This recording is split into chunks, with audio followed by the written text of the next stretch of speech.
Жамағат бүгінгі қасиетті ораза айының аяқталып бүгінгі ораза намазға арнайы келіп жатырмыз.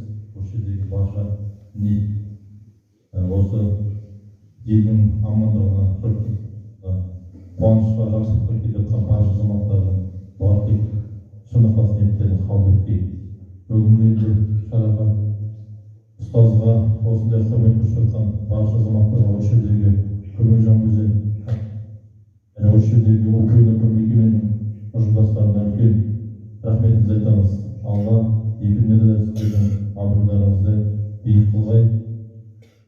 Қуанышты жаңалықпен бөліскен әрине жақсы, өздеріңіз жақсы білесіздер.